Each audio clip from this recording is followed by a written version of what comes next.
I was sentenced not in a courtroom, but in a basement office that reeked of mildew and machine oil, where a junior administratum clerk wielded power over my existence with the casual indifference of a man stamping shipping manifests.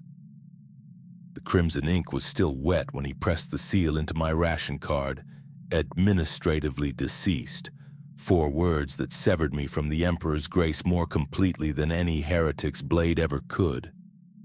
The clerk never looked up from his ledger. His augmetic eye whirred as it focused on the next case file, already forgetting my name before the door had closed behind me. I stood in that corridor for what felt like hours, staring at that damning red mark, trying to comprehend how 43 years of loyal service to the Imperium could be reduced to 4 words and a bureaucrat's stamp. The ventilation system wheezed overhead, recycling the same stale air that tasted of desperation and industrial lubricant. My HAB unit was sealed within the hour.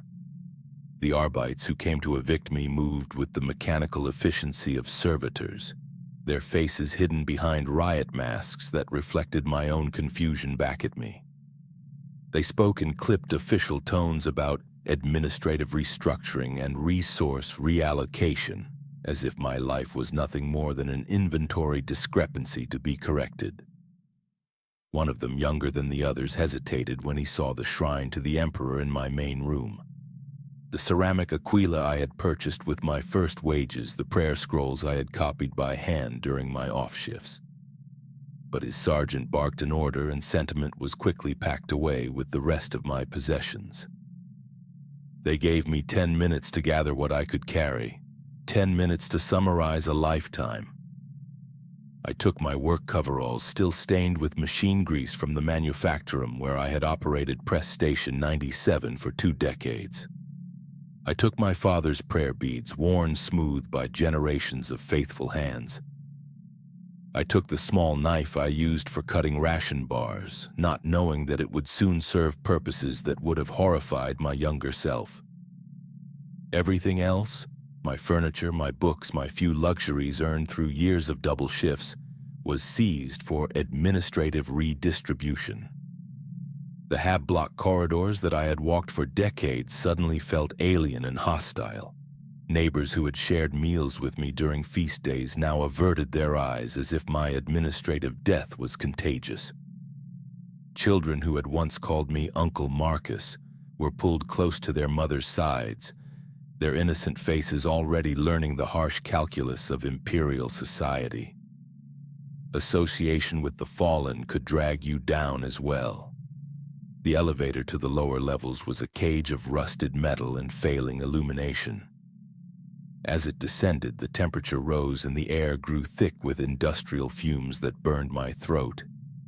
Each floor that passed was a step away from the ordered world I had known. The world of work shifts and prayer services and the small certainties that made life bearable. The deeper I went, the more I understood that I was not simply changing residences. I was crossing a threshold into a realm where the Emperor's light grew dim, and his protection was a luxury the forgotten could not afford. The Underhive yawned before me like the mouth of some ancient beast. The first thing that struck me was the smell, a miasma of human waste, chemical runoff, and decay that coated the inside of my nostrils and lingered on my tongue. The second was the sound, a constant background hum of failing machinery, distant voices and the skitter of things that preferred darkness. The third was the weight of it all, the knowledge that billions of souls existed in the levels below, pressed together in a vertical city of the damned.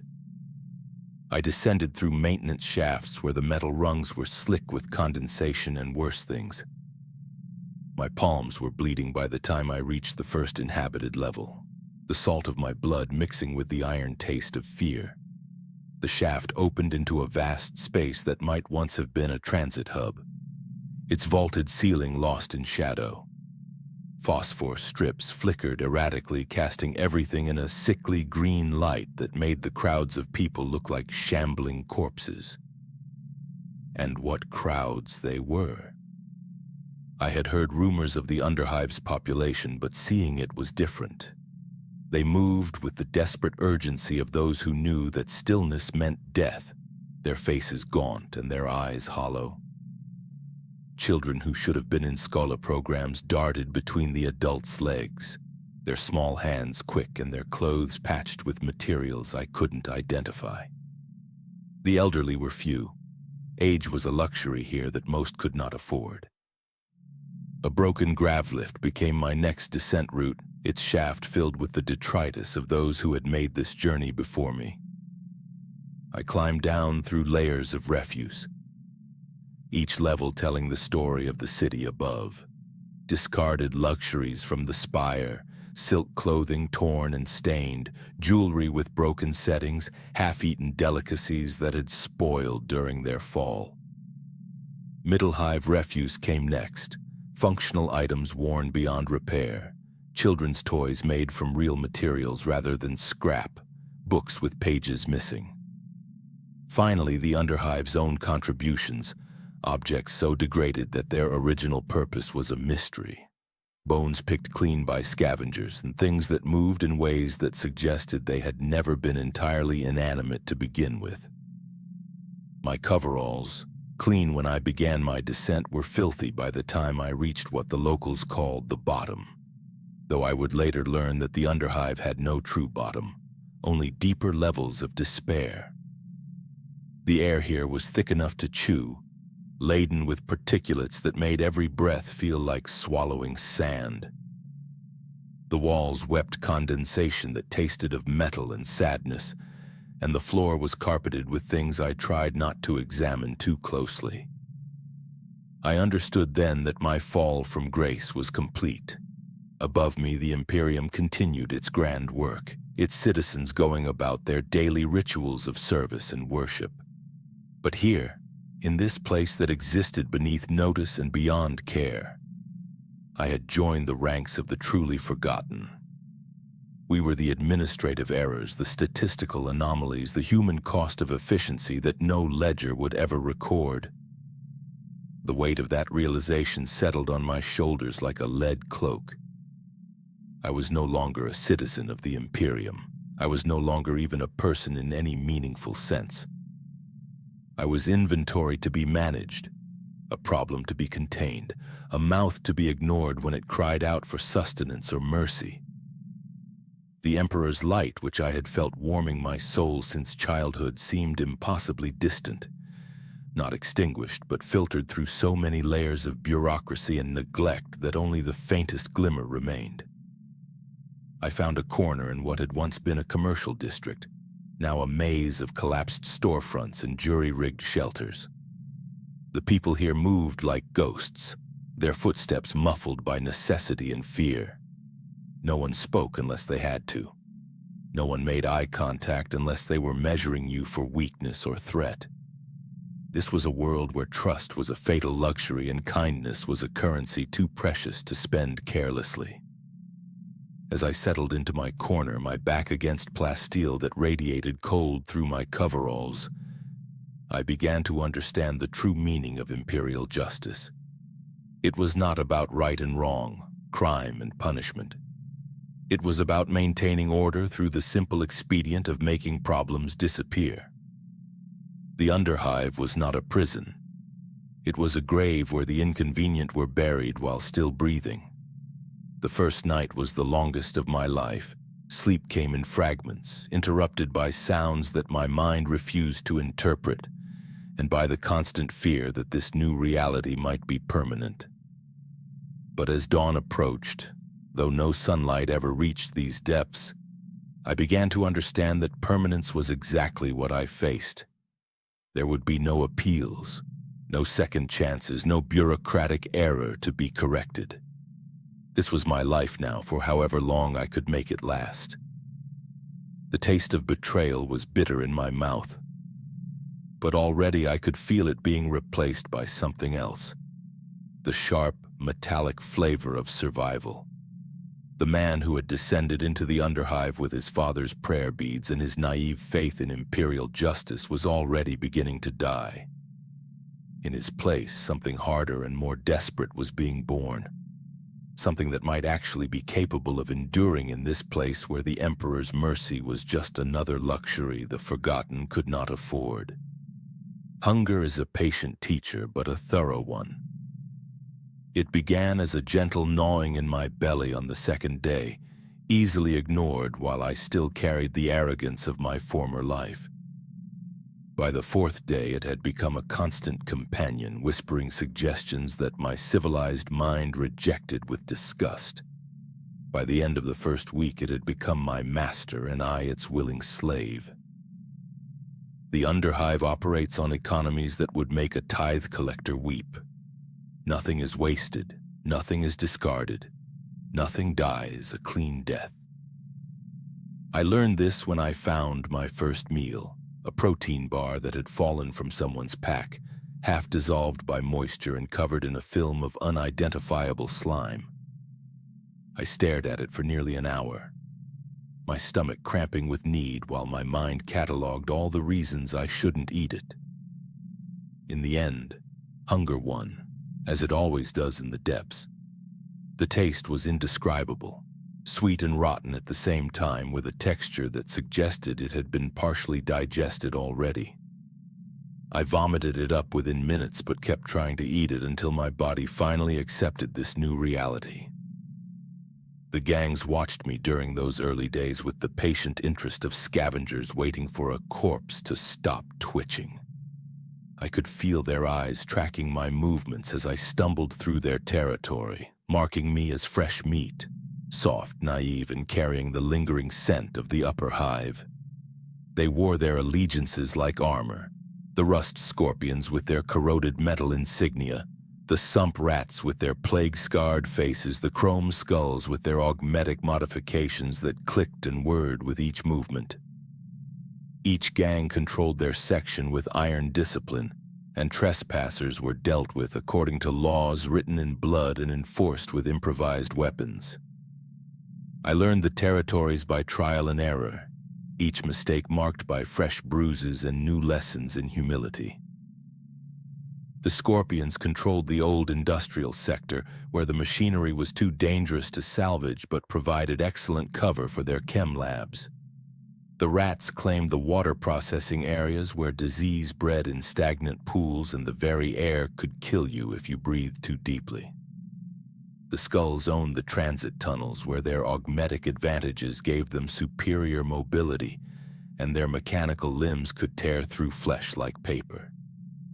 Between their territories lay the neutral zones, spaces too worthless for the gangs to claim, too dangerous for normal habitation, or too strange for even the Underhive's flexible definition of normal. It was in one of these spaces that I found my first real shelter. A collapsed water reclamation plant that had failed decades ago, leaving behind a maze of broken pipes and chemical-stained chambers that reeked of industrial failure. The plant had been built during the early days of the hive's construction, when Imperial engineers still believed in concepts like redundancy and safety margins. Now it was a monument to entropy, its grand purpose reduced to providing shelter for the desperate and the forgotten. The main processing chamber had partially collapsed, leaving a space that was part cave, part cathedral, and entirely hostile to human habitation. Pipes leaked fluids that glowed with their own sickly light, and the floor was carpeted with crystalline formations that crunched underfoot and left strange residues on everything they touched. But it was dry, it was defensible, and it was mine. I shared it with the Rats, creatures the size of small dogs that had adapted to the chemical environment by growing plates of metallic scales and developing a taste for materials that would kill normal vermin. They watched me with intelligent eyes that reflected the phosphor light, calculating whether I was predator, prey, or simply another fixture in their domain. We reached an understanding of sorts. I would not disturb their nests, and they would not test whether my flesh was as tender as it appeared. The skeletal remains of previous occupants provided my first lesson in Underhive archaeology. There were at least 3 distinct sets of bones, each telling a story of adaptation and failure. The first was small, probably a child curled in a corner with tiny finger bones still clutching a toy made from wire and bottle caps. The second was larger, an adult who had tried to barricade themselves in the plant's old office. The furniture was still piled against the door, though whatever they were hiding from had found another way in. The third set was scattered throughout the chamber, suggesting either violence or the patient work of scavengers who had taken what they needed and left the rest to mark their territory. I made my bed among these bones, using scraps of fabric and insulation to create something approaching comfort. The irony was not lost on me that I was literally sleeping with the dead, surrounded by the remains of those who had failed where I was determined to succeed.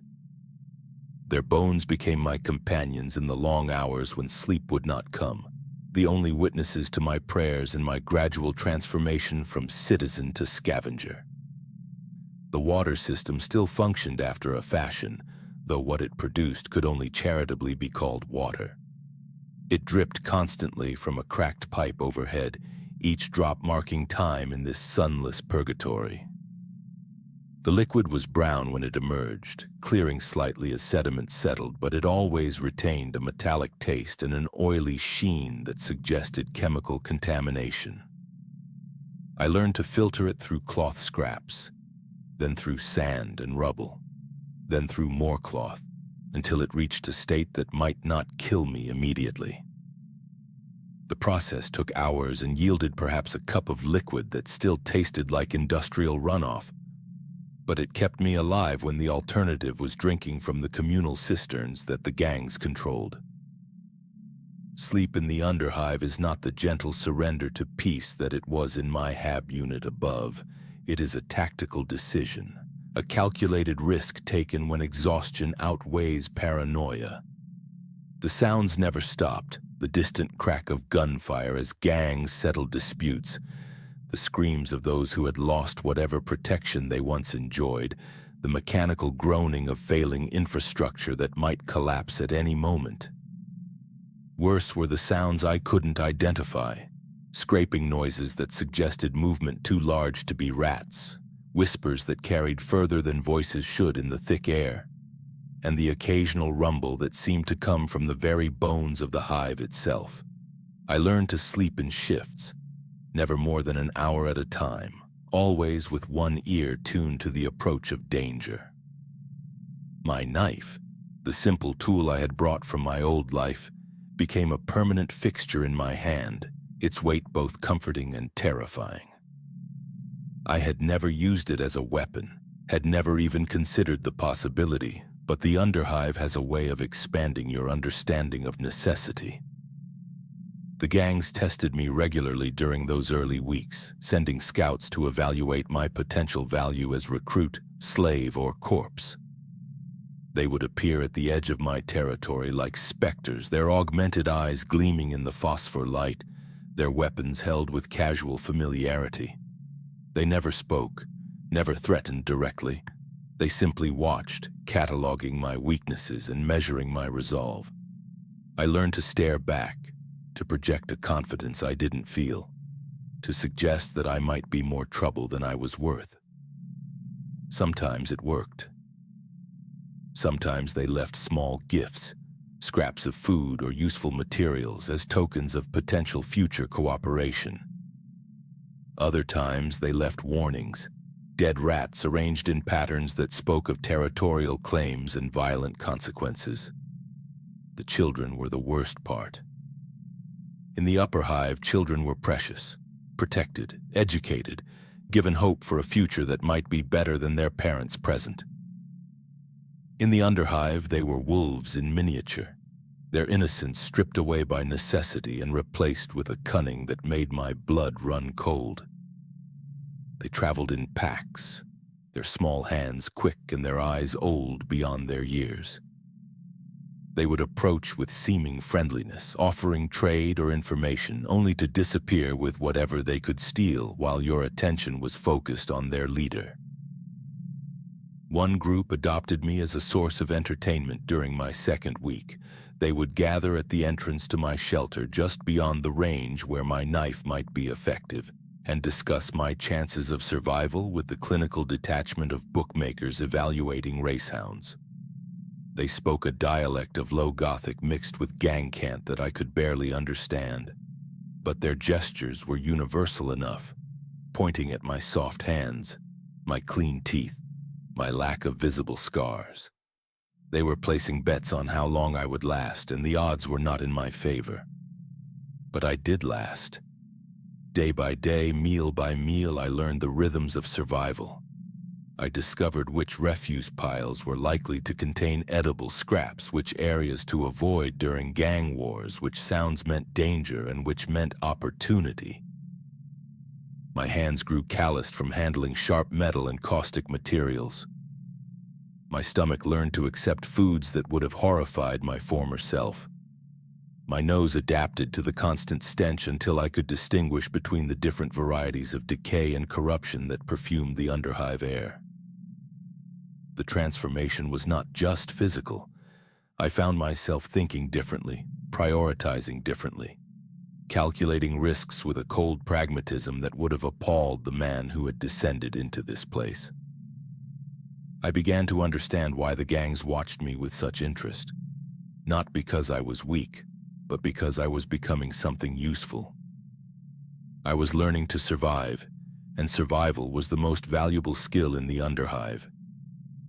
The rust scorpions found me on a day when the recycling systems had failed 3 levels up, sending a cascade of wastewater through the tunnels that turned my shelter into a toxic marsh. I was waist-deep in the foul torrent, trying to salvage what few possessions I had managed to accumulate, when their advanced scout materialized from the chemical fog like a fever dream given flesh. She was young, perhaps 16 standard years, but her eyes held the weight of centuries. Half her face was a web of burn scars that had healed badly, pulling her mouth into a permanent sneer that made her expressions unreadable. Augmetic fingers on her left hand clicked against the grip of a lost pistol that had seen better decades, its power-packed jury-rigged with components that sparked with each movement. She watched me struggle in the rising filth with the patient amusement of a predator observing wounded prey. "You're dying slow," she said, her voice carrying the flat affect of someone who had seen too much death to find it remarkable. Boss might have use for someone dying slow. The boss was a mountain of flesh and metal who had earned his position through the simple expedient of being too dangerous to challenge and too useful to kill. Gang name Rust King, though I never learned what he had been called before the Underhive claimed him. His right arm had been replaced with a mechanical appendage that leaked lubricant with each movement, the fingers ending in tools rather than digits. Cutters, welders, sensors that glowed with their own malevolent light. Chemical burns covered the visible portions of his skin, leaving patterns that might have been decorative if they hadn't clearly been the result of industrial accidents.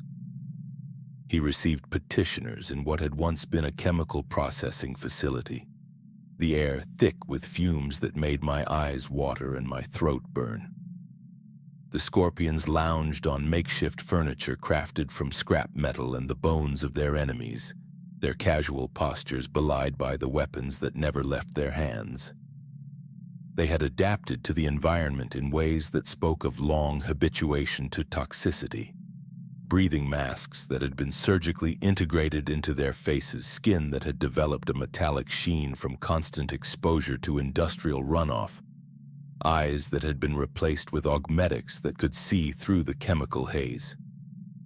Fresh meat, the Rust King observed, his mechanical fingers clicking as they cycled through different tool configurations. Still soft, still thinking like a citizen.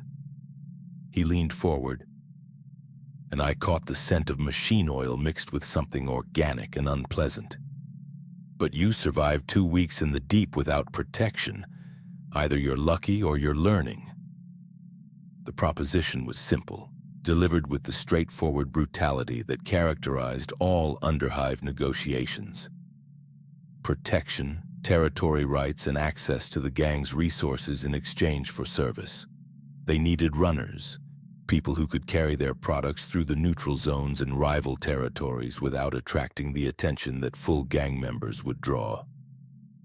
It was dangerous work with a high mortality rate, but it came with benefits that might keep me alive long enough to matter. The branding came first, before negotiation, before agreement, before I had even signaled my acceptance. 2 scorpions held my arms while a third heated the iron in a brazier that burned with chemical flames. The metal was crude, hand-forged from salvaged steel and etched with the gang's symbol, a stylized scorpion wrapped around a gear, its tail poised to strike. The design had been burned into hundreds of arms, some attached to bodies that still drew breath, others long since fed to the rats. I bit down on leather that tasted of previous victims' fear and pain, trying to maintain some semblance of dignity as the heated metal touched my forearm. The searing was immediate and total, a white-hot agony that seemed to burn through skin, muscle, and bone to reach some fundamental part of my identity. The smell of cooking flesh, my flesh, filled my nostrils, mixing with the chemical fumes to create a bouquet that would haunt my dreams for years to come. The iron held against my arm for what felt like hours, but was probably only seconds, long enough to ensure that the mark would heal cleanly and remain legible for as long as I lived. They called it protection, but I understood it for what it was. Ownership. The brand marked me as property of the Rust Scorpions, subject to their laws, answerable to their justice, expendable at their convenience. It was slavery with extra steps, dressed up in the language of mutual benefit and gang solidarity. But slavery was still an improvement over slow death by starvation, and I accepted the terms with the gratitude of someone who had learned to appreciate small mercies. The merchandise I carried defied easy categorization. Some of it was clearly chemical, refined stimulants and depressants that came in vials wrapped with warnings in 6 different dialects of Low Gothic. Some was mechanical, augmetic components and weapon modifications that bore the distinctive marks of Underhive engineering. Some was organic, sealed in containers that I learned not to open after the first time curiosity nearly cost me my sight. All of it was valuable enough that rival gangs would kill for it, and fragile enough that careless handling would render it worthless.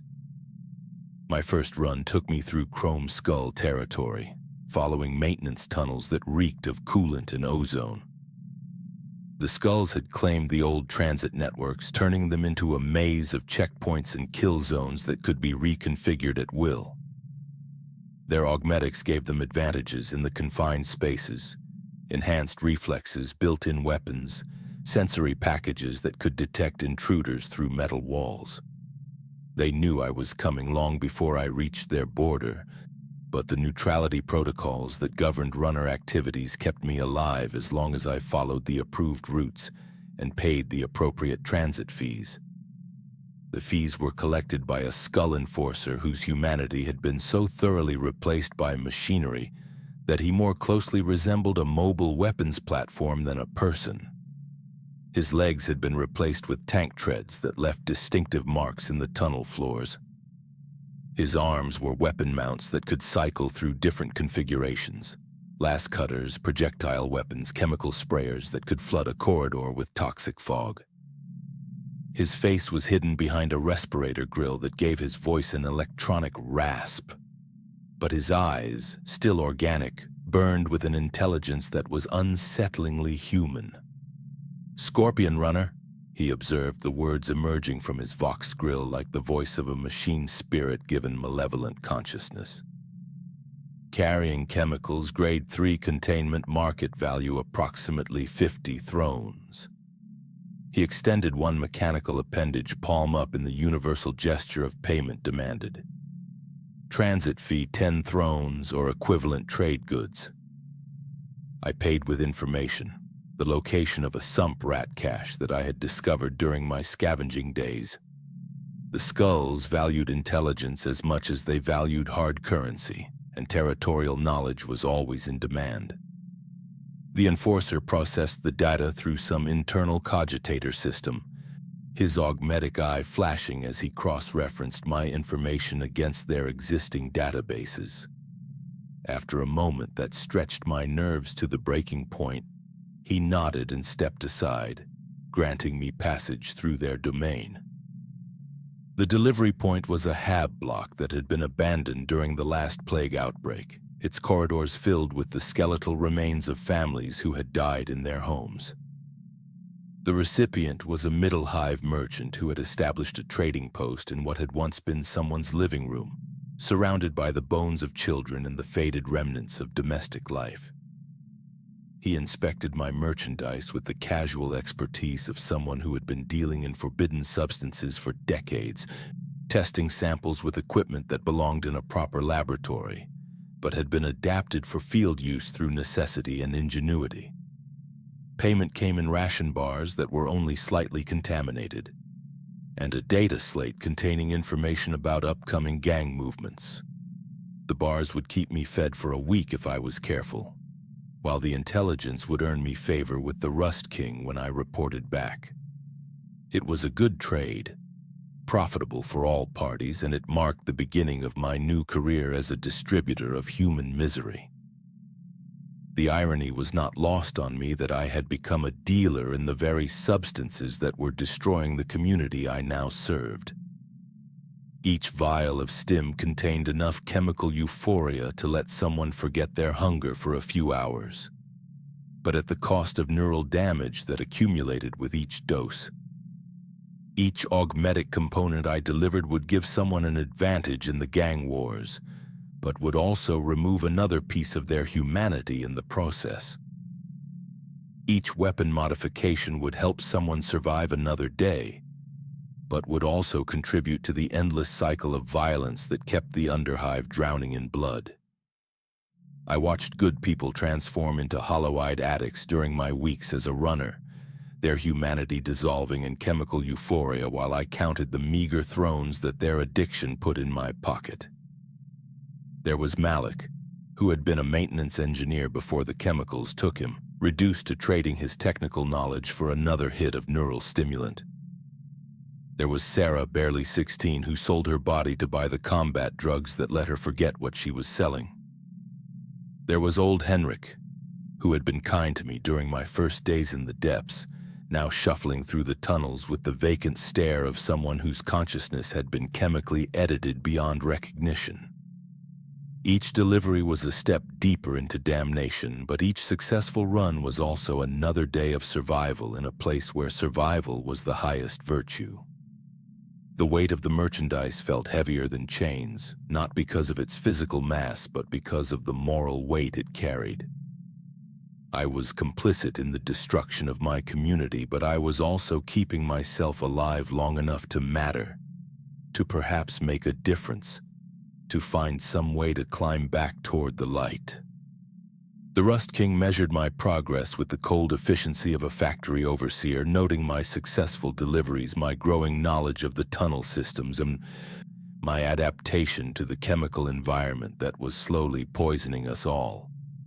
He spoke of advancement, of greater responsibilities, of the possibility that I might earn enough respect to speak for myself rather than simply carrying out orders. It was a seductive vision, the promise that compliance might eventually lead to agency, that slavery might transform into partnership given enough time and loyalty. But late at night, when the chemical fog settled and the screaming died down to occasional whispers, I would lie in my shelter and stare at the brand on my arm.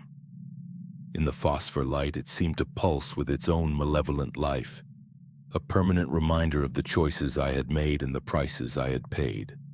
I was alive, I was fed, I was protected, but I was also owned, and the distinction between survival and damnation was becoming harder to perceive with each passing day. The sickness came with the changing of the recycling filters, spreading through the Underhive's arterial passages like the Emperor's own wrath made manifest in rotting flesh.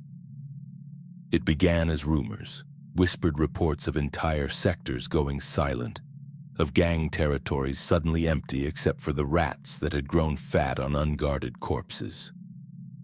We dismissed the early stories as territorial disputes or resource wars, the normal background violence that kept the Underhive's population in check. We were wrong.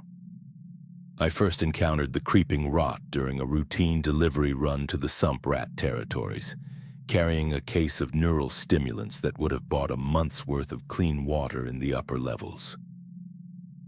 The tunnels that I had traversed dozens of times were different, quieter, filled with a sweet stench that coated the inside of my throat and lingered on my clothing long after I had passed through. The familiar sounds of habitation were absent. No voices, no machinery, no subtle background noise of thousands of people existing in too small a space.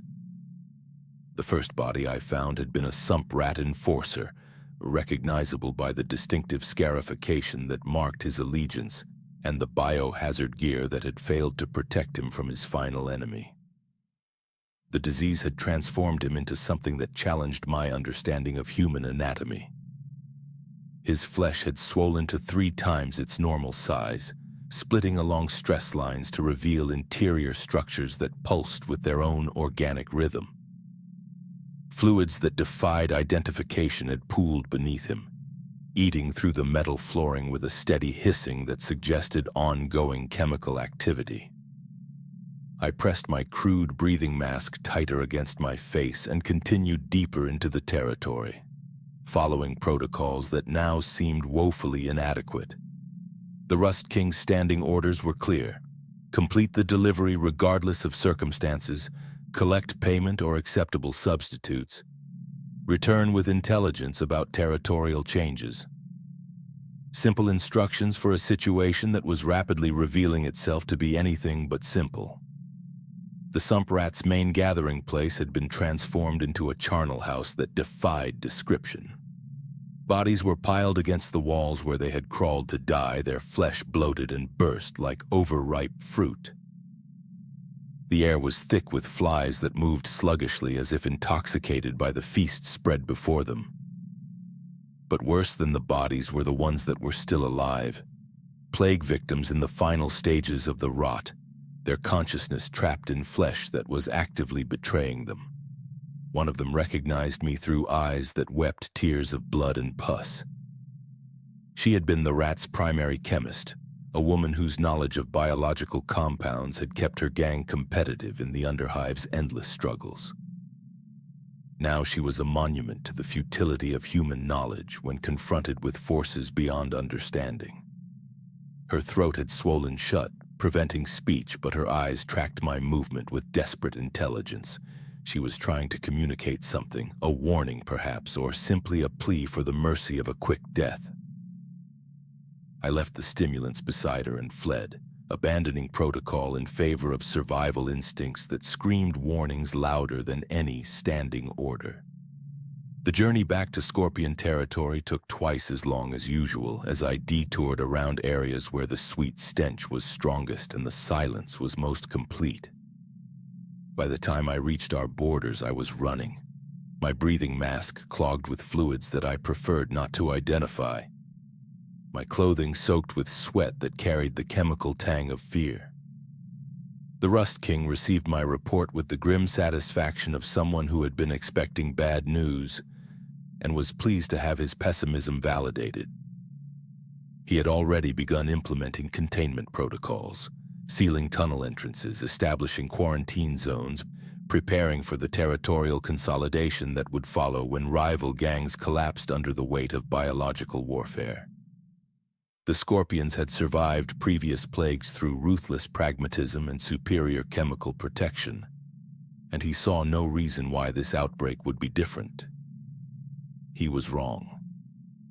The rot reached our territory within days, seeping through ventilation systems and water supplies despite our best efforts at containment. It moved like a living thing, seeking out weaknesses in our defenses and exploiting them with malevolent intelligence. Sealed doors meant nothing when the disease could travel through air ducts. Chemical barriers were useless against something that seemed to feed on the very substances we used to fight it. Even the augmetics that gave us advantages in other conflicts proved vulnerable. The rot seemed particularly attracted to the interface points where metal met flesh, turning our technological enhancements into vectors for infection. The first scorpion to show symptoms was Vex, the young woman who had originally recruited me. The scarring on her face, which had seemed like a badge of honor in the chemical wars, became something far worse when the rot began to feed on the damaged tissue. The infection spread along the scar lines like fire following fuel, transforming her distinctive appearance into a horror that made veteran gang members turn away in revulsion. She lasted 3 days after the first lesions appeared, her augmetic arm continuing to function long after her organic systems had begun their final shutdown. I watched friends and enemies alike succumb to the plague with the helpless fascination of someone observing forces beyond mortal comprehension. The disease was not merely biological, it seemed to carry a malevolent intelligence that sought out psychological as well as physical weaknesses. Victims experienced hallucinations that grew more vivid as their flesh decayed, reporting conversations with deceased loved ones and visions of places that existed only in nightmares. Some claimed to receive instructions from the disease itself, whispered commands that led them to spread the infection with deliberate purpose. The children died first, their smaller bodies unable to resist the toxins that the rot produced as it consumed healthy tissue. They would gather in small groups, holding hands as the disease transformed them into something that bore only passing resemblance to human children. Their voices changed as their throats swelled, producing sounds that resembled singing but carried harmonics that made listeners feel physically ill. I found one such group in an abandoned classroom, still arranged in a circle around a teacher's desk. Their small faces turned toward the ceiling as if watching something invisible to healthy eyes. Medical intervention proved worse than useless. The few medics in the Underhive who possessed genuine training rather than just experience discovered that traditional treatments accelerated the disease's progress rather than slowing it. Antibiotics caused the rot to mutate into more virulent strains. Surgery merely opened new pathways for infection. Even basic comfort measures like pain relief seemed to feed the plague's growth, as if suffering was somehow necessary to limit its spread. The Chrome Skulls attempted a radical solution, sealing themselves in their mechanical suits and replacing their organic components with augmetic alternatives. For a brief time, it seemed as though their technological superiority might provide immunity from biological threats. But the rot adapted, learning to corrupt their machine spirits and turning their augmetics against them. The sight of a fully cybernetic warrior tearing himself apart with his own mechanical limbs while his augmetic eyes wept tears of lubricant was a lesson in the futility of believing that humanity could transcend its essential vulnerabilities through technology. The gangs began their exodus from the infected zones with the organized desperation of military retreats, abandoning territories that had been held for generations in favor of deeper tunnels that might offer temporary sanctuary. The rust scorpions moved like a metallic tide through passages that grew narrower and more treacherous with each level of descent, carrying what supplies they could salvage and leaving behind everything that had defined their identity as a cohesive force. I found myself alone during the evacuation, separated from the main group when a tunnel collapse forced us to split into smaller parties. My companions in the alternative route were a mixture of gang members and refugees from other territories, bound together by the common goal of outrunning death but lacking the trust that might have made cooperation possible. We moved in single file through maintenance shafts that had never been designed for human passage, our breathing labored by air that grew thicker and more toxic with each meter of descent. The deeper tunnels were inhabited by things that the plague had changed rather than killed. Mutations that had once been human but had adapted to their new biological reality with horrifying success. They hunted in packs, their enhanced senses allowing them to track healthy humans through corridors filled with chemical fog. Their intelligence remained largely intact, but their priorities had been fundamentally altered by their transformation. They no longer sought survival in the traditional sense. Instead, they seemed driven by a compulsion to share their condition with others, approaching potential victims with the evangelical fervor of converts to a new faith. One of them had been a merchant I had dealt with during my early days as a runner, recognizable despite the growths that had sprouted from his skull and the extra limbs that had emerged from his torso. He spoke in the same reasonable tones he had used during negotiations, explaining how the disease had freed him from the limitations of baseline humanity and offering to share that liberation with anyone wise enough to accept it.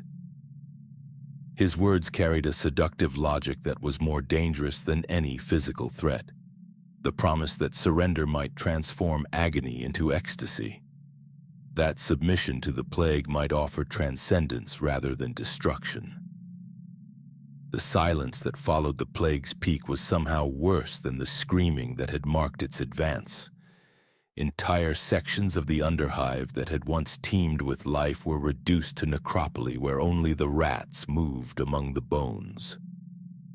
The ventilation systems carried the sound of wind through empty spaces, creating harmonics that suggested voices calling from impossible distances. Even the background noise of failing machinery was muted, as if the plague had infected the hive's mechanical systems as well as its biological inhabitants. I made my shelter in the ruins of what had once been a thriving marketplace, surrounded by the skeletal remains of merchants and customers who had died clutching the goods they had hoped to trade. The rot had preserved some of them in poses that suggested they had maintained their commercial instincts even as their flesh betrayed them. Hands still extended in gestures of negotiation, faces frozen in expressions of salesmanship despite the decay that had consumed their features. The rats that survived the plague were changed, their intelligence enhanced by exposure to the same forces that had destroyed their human neighbors. They organized themselves into colonies with sophisticated social structures, their behavior suggesting planning capabilities that rivaled human intelligence. They regarded me with calculating eyes that reflected understanding rather than simple animal cunning. And I began to suspect that they were studying me as carefully as I was observing them.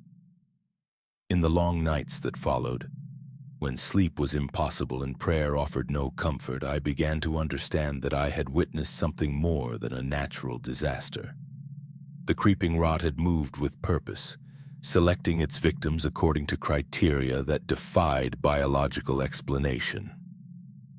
It had spared some while consuming others, preserved certain locations while devastating territories that should have been equally vulnerable. There was intelligence behind the plague, not the mindless hunger of a disease, but the directed malevolence of something that understood exactly what it was destroying and why. The knowledge that forces beyond human comprehension were actively hostile to our survival was more corrosive than any chemical that leaked from the Underhive's failing systems. It suggested that the Imperium's grand promises of order and protection were not merely inefficient, but fundamentally inadequate, that there were enemies so alien to human experience that our entire civilization was nothing more than an elaborate form of whistling in the dark. I wrapped cloth around my face, but nothing could filter out the horror of stepping over children who had died, clutching toys made from scrap metal, their small hands still gripping treasures that had meant everything to them in life and nothing to the plague that had claimed them. The weight of that image, innocence destroyed by forces that recognized no distinction between guilt and virtue, would follow me through all the horrors that lay ahead, a constant reminder that in the Underhive, Even the concept of deserving better was a luxury that the forgotten could not afford. The dead do not stay dead in the Underhive. They become merchandise. I discovered this truth 3 weeks after the plague's retreat, when hunger had become a constant companion more faithful than any prayer and more demanding than any master. The conventional food sources had been contaminated beyond salvage. The protein farms flooded with toxins that turn nutritious fungi into virulent poison. The water reclamation systems clogged with organic matter that defied identification. What remained of the Underhive's population faced a choice between starvation and adaptation always wins in the depths. The markets emerged organically in the spaces between gang territories, neutral ground claimed by necessity rather than force. They were run by the bone merchants, traders who had recognized opportunity in catastrophe and moved quickly to establish supply chains that would have impressed administratum logistics specialists. These entrepreneurs had survived the plague through a combination of superior filtration equipment and strategic retreats to areas the disease had somehow overlooked, emerging from their bunkers to find themselves the inheritors of a transformed world. My first encounter with the flesh markets came during a search for medical supplies, following rumors of a trader who possessed antibiotics that might treat the chemical burns that covered my hands. The marketplace had been established in what had once been a food distribution center, its vast storage chambers now serving a purpose that bore only passing resemblance to their original function. The smell hit me before I could see the merchandise, a sweet, cloying scent that was almost appetizing until my conscious mind caught up with my senses and identified what I was breathing. The vendors had arranged their wares with the casual professionalism of any commercial enterprise. Joints hung from hooks that had once displayed legitimate provisions, labeled with hand-lettered signs that advertised their origins and suggested preparation methods.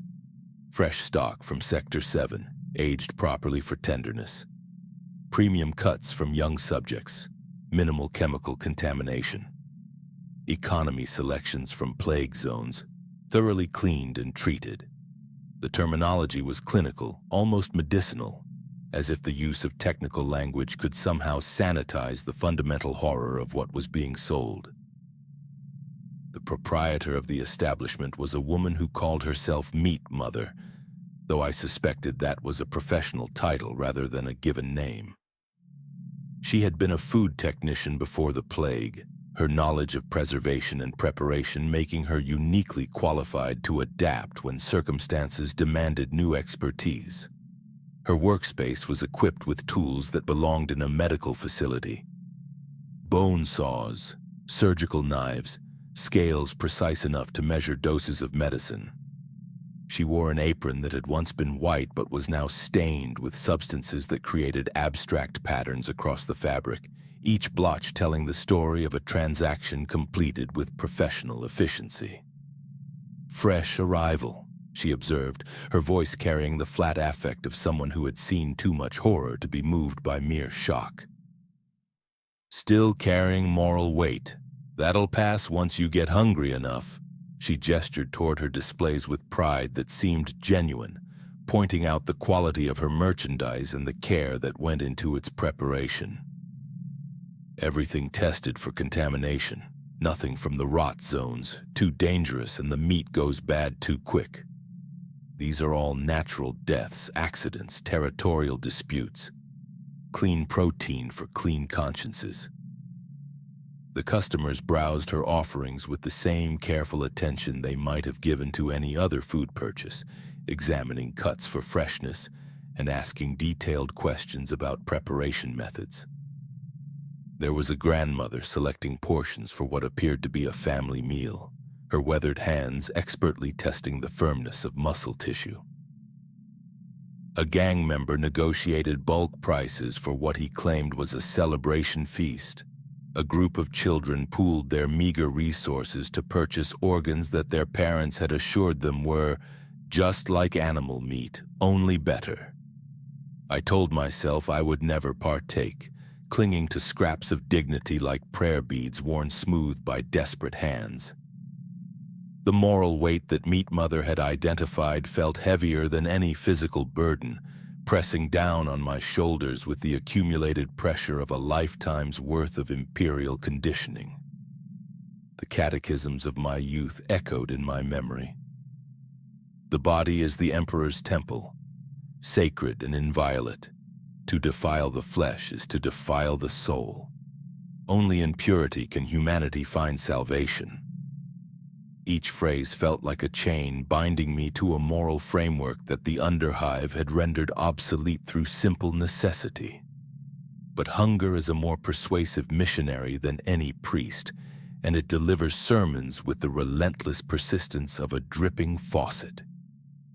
Each day without adequate nutrition was another verse in its gospel of survival, another argument in favor of adaptation over principle. My body began to consume itself, muscles shrinking as my metabolism cannibalized tissue to maintain basic functions. My teeth loosened in my gums, a symptom of nutritional deficiency that spoke of permanent damage if left untreated. My vision began to suffer, objects at a distance becoming blurred and indistinct as my eyes struggled to function without proper fuel. The breaking point came during my 4th week in the post-plague wasteland, when I collapsed while trying to extract protein paste from a container that might have contained food before the recycling systems failed. I awoke in an abandoned medical facility, surrounded by the skeletal remains of patients who had died waiting for treatment that never came. My rescuer was a former hab-block maintenance worker named Korath, whose artificial leg clicked against the broken tiles as he moved between the empty beds. "Found you unconscious in Drainage Sector 12, he explained, his voice carrying the patient tone of someone accustomed to dealing with the newly desperate. "Malnutrition, advanced stage. Without proper nutrition, you've got maybe a week before organ failure starts." He gestured toward a bundle wrapped in medical cloth, its contents unmistakable despite the sterile packaging. "This is clean, tested, from someone who died in their sleep. No violence, no disease, no chemical contamination. Your choice is simple: eat or become food for someone else." The first bite tasted like despair seasoned with madness, and I wept as I chewed, knowing that I had crossed a line that would forever separate me from the person I once was. The texture was familiar, muscle fiber breaking down under pressure, releasing juices that carried hints of iron and salt. But the knowledge of what I was consuming transformed every sensation into something that challenged my understanding of myself. I was eating human flesh, consuming the remains of someone who had once possessed hopes and fears and dreams just like my own. The worst part was how quickly I learned to appreciate it. Within days, my body began to recover from the malnutrition that had been slowly killing me. My strength returned, my vision cleared, my teeth stopped their alarming mobility in my gums. The flesh provided nutrients that had been absent from my diet for weeks, proteins that my body recognized and processed with grateful efficiency. I found myself distinguishing between different cuts, developing preferences based on texture and flavor that should have horrified me but instead felt like natural adaptations to environmental pressures. Meat Mother welcomed me as a regular customer with the satisfaction of someone whose professional expertise had been validated. She explained the grading system that determined pricing: age, health status, cause of death, and duration since termination all factored into the final cost. Younger subjects commanded premium prices due to their tenderness, while older stock was sold at discount rates to customers whose budgets couldn't accommodate luxury. Bodies recovered from gang wars were cheaper than those from natural deaths, the violence of their final moments affecting the meat's quality in ways that experienced consumers could detect. The supply chain was more sophisticated than I had initially realized. The bone merchants maintained networks of scouts who monitored territorial disputes, plague outbreaks, and industrial accidents that might provide fresh inventory. They had established relationships with gang leaders who sold them the bodies of enemies and former allies alike, creating a secondary economy that gave death a commercial value that survival often lacked. Some vendors specialized in particular demographics. There was apparently a market for the flesh of former administratum workers, whose sedentary lifestyles were said to produce superior marbling. I learned to navigate the social dynamics of the flesh markets with the same care I had once applied to gang politics. Regular customers formed informal hierarchies based on purchasing power and consumption preferences. The wealthy bought choice cuts and prepared them according to recipes that had been adapted from pre-plague cookbooks. The desperate purchased whatever they could afford and consumed it raw, their bodies too depleted to worry about preparation methods. Between these extremes existed a middle class of cannibals who had developed their own culture around their dietary choices, complete with ethical frameworks that justified their consumption and social rituals that celebrated their adaptation.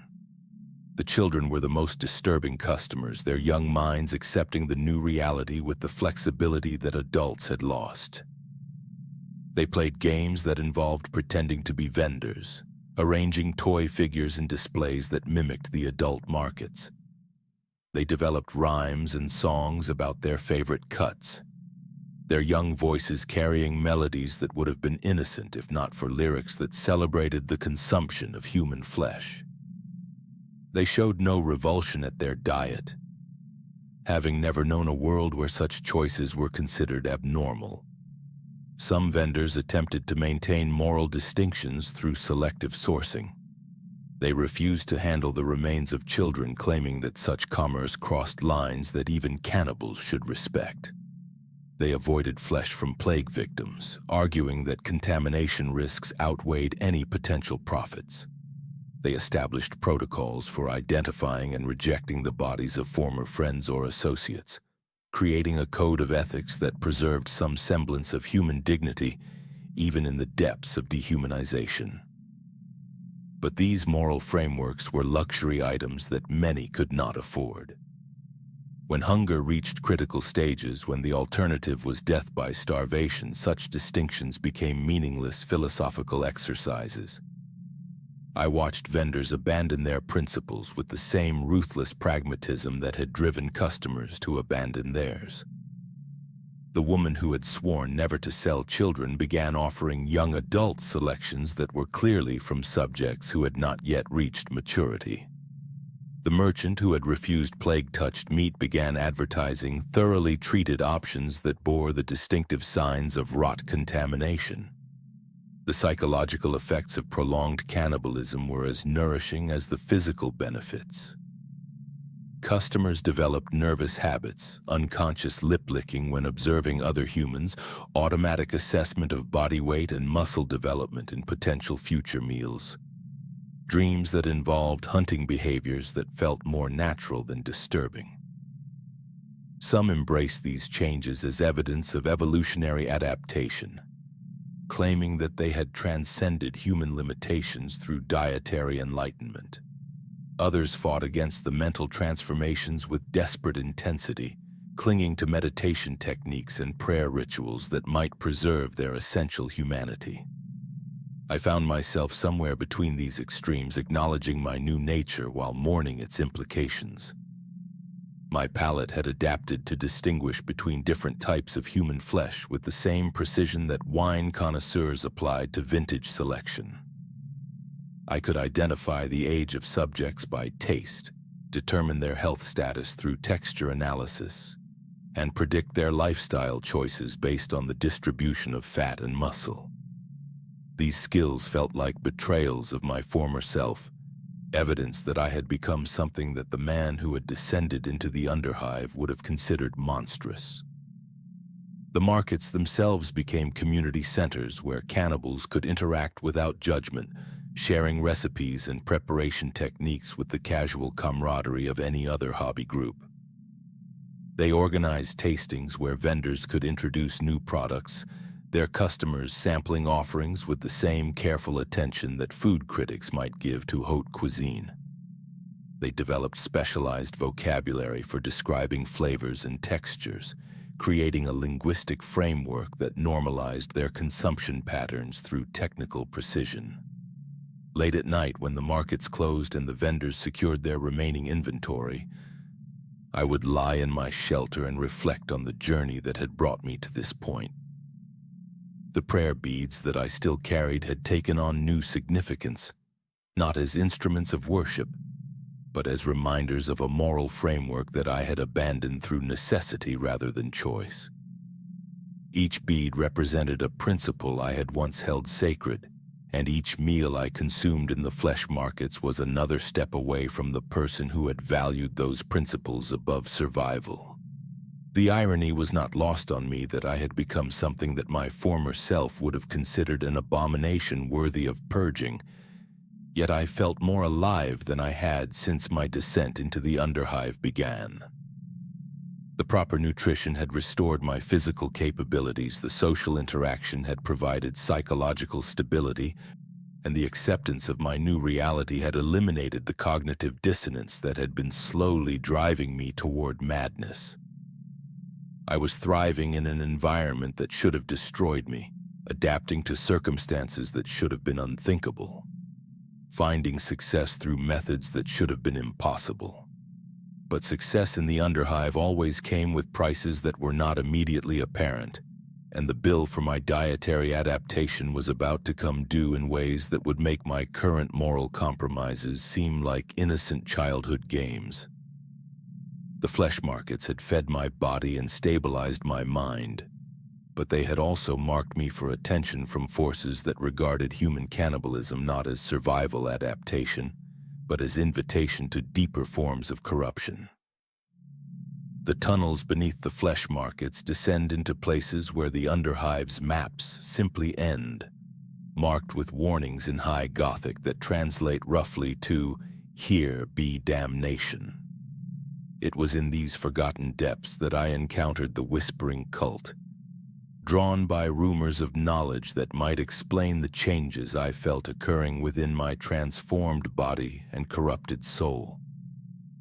The descent began as a search for medical supplies to treat the persistent headaches that had plagued me since I began my cannibalistic diet. These were not ordinary pain.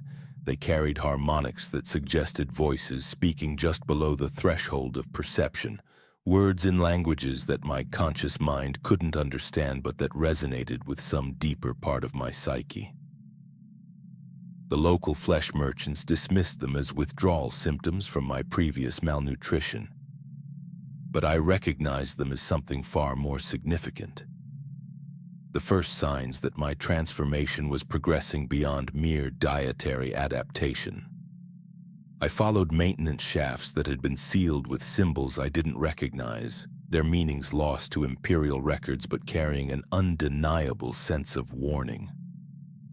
The air grew thick with incense that smelled of burning bone and flowers that had never seen sunlight, while strange phosphorescence leaked from cracks in the walls to provide illumination that hurt to look at directly. The familiar sounds of the Underhive, dripping water, failing machinery, distant voices, were replaced by subtler audio phenomena that suggested movement without footsteps, breathing without lungs, and conversation without words.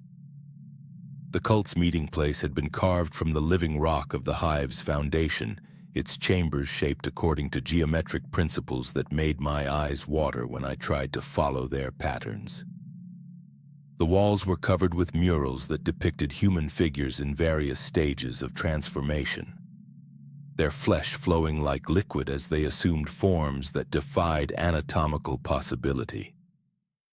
Some had sprouted additional limbs, others had developed sensory organs in impossible locations, and a few had abandoned recognizable human anatomy entirely in favor of configurations that suggested different evolutionary paths entirely.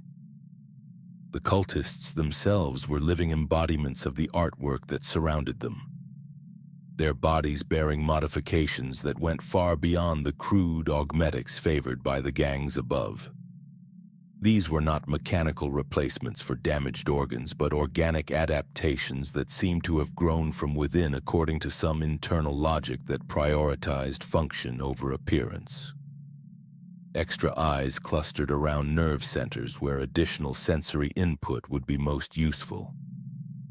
Manipulator appendages had developed at points where leverage could be maximized. Respiratory systems had been modified to process the chemical atmosphere of the deep tunnels with supernatural efficiency.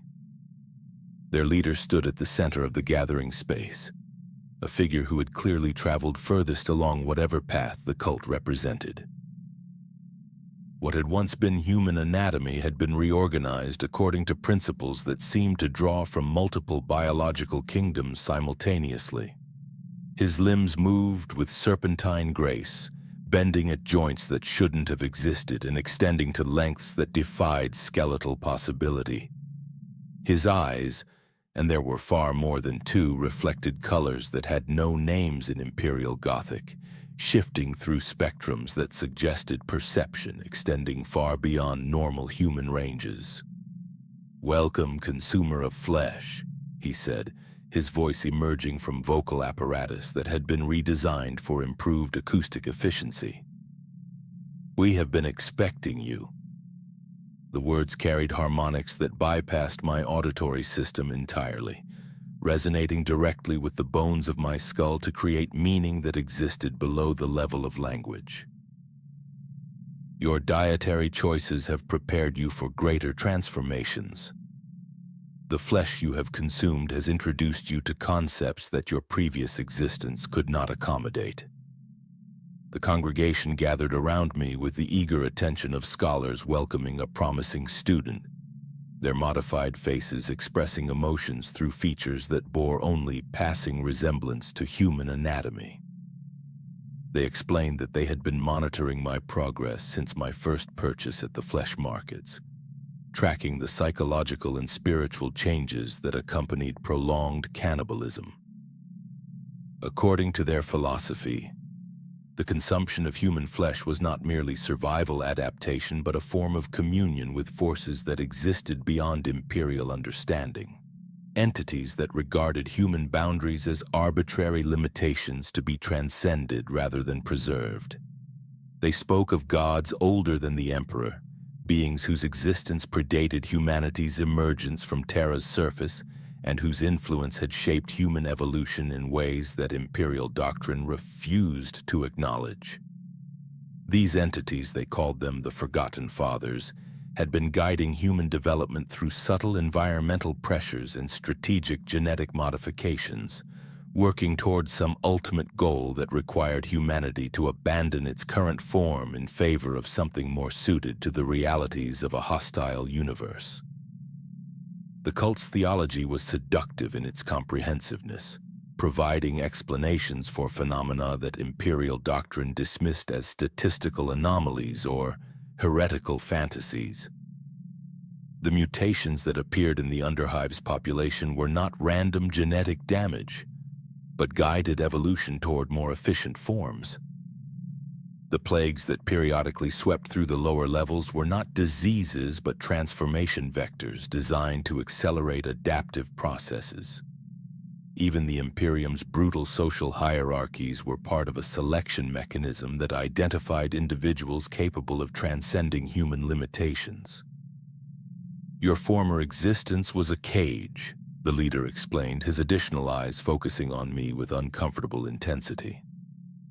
"Imperial conditioning taught you to fear change, to cling to forms that are inadequate for survival in environments that demand adaptation.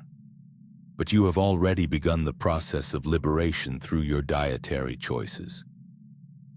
The flesh you consumed carried genetic information that your body has integrated into its own cellular matrix.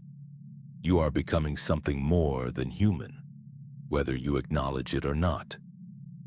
The rituals they performed were unlike anything in imperial religious practice, focusing on physical transformation rather than spiritual purification.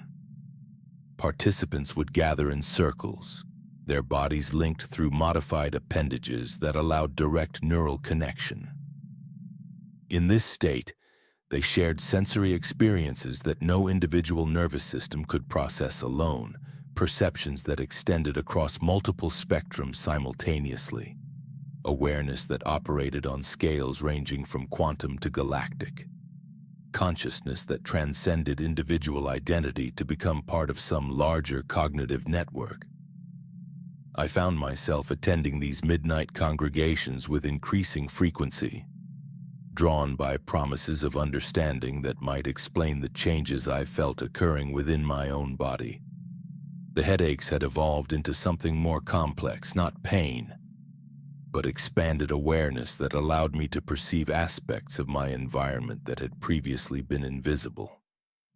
I could sense the emotional states of other individuals through subtle chemical cues, detect structural weaknesses in the tunnel systems through vibrations that normal humans couldn't perceive, and navigate in complete darkness using sensory information that my conscious mind couldn't identify or categorize.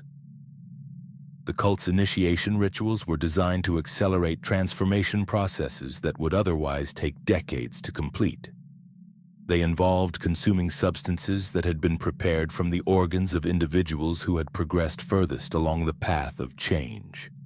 Neural tissue that carried genetic modifications, endocrine glands that produced hormones unknown to imperial medical science, and reproductive cells that had been altered to carry information rather than traditional genetic patterns.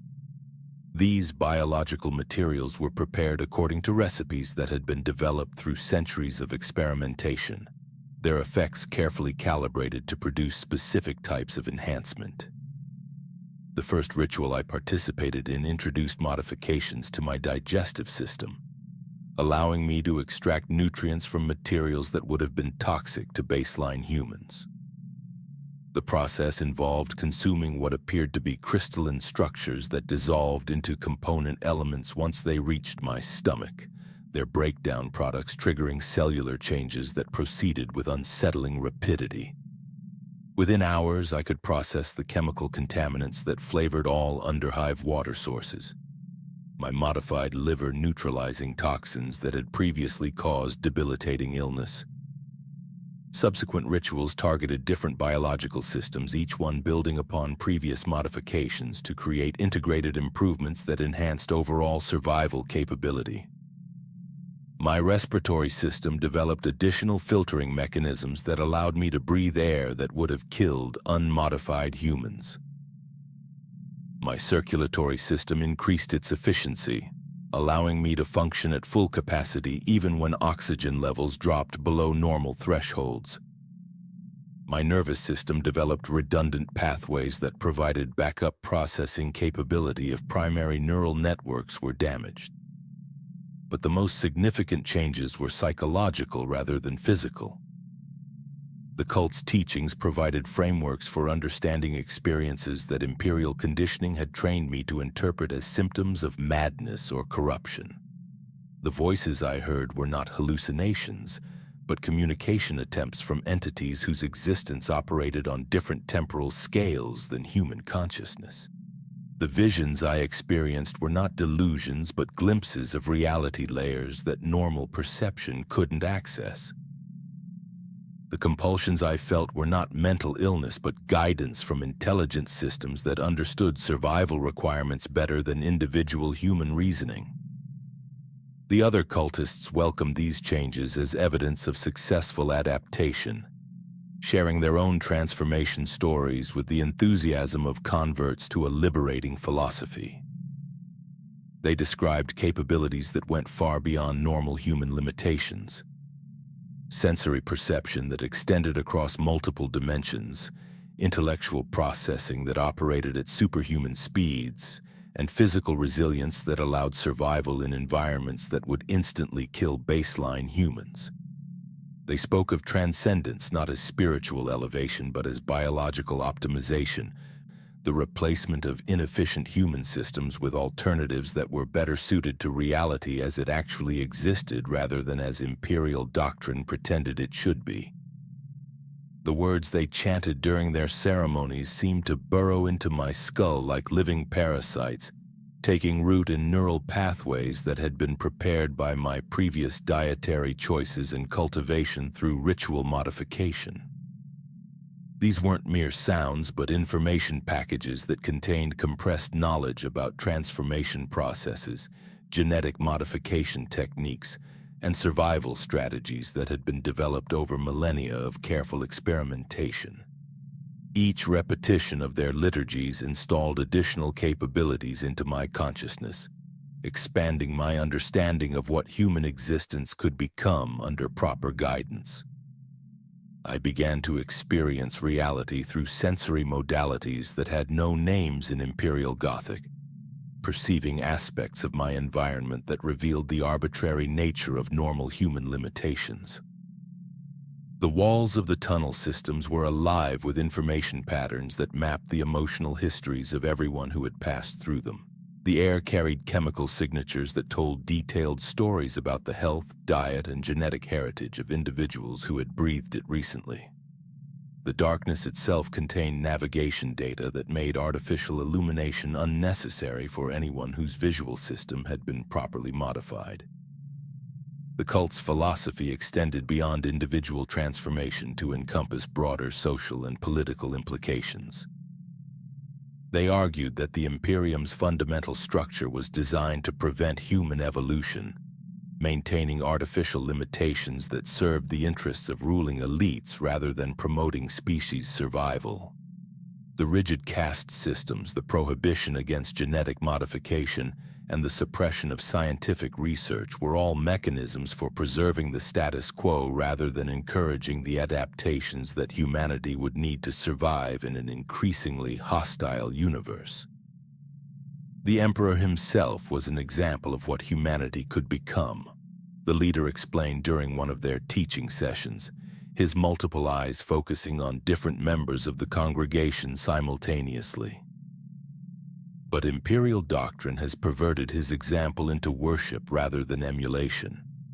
Instead of following his path toward transcendence, humanity has been taught to prostrate itself before an idealized version of limitations that he had already surpassed. The true heresy is not seeking to become more than human. It is accepting that humans should remain less than they could be.